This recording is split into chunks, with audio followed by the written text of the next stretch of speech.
Naniniwala ang ekonomista at University of the Philippines professor na si Astro Del Castillo na apektado ng issue sa flood control ang ekonomiya ng Pilipinas sa kasalukuyan. Ayon sa profesor, mas napagtutuunan umano ng pansin sa ngayon ang usapin sa politika kaysa sa ekonomiya.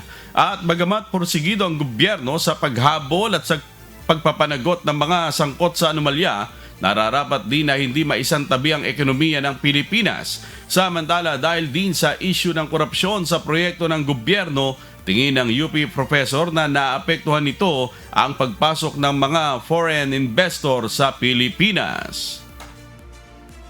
Well, kaya nga ang sabi namin, focus dun sa structural reforms.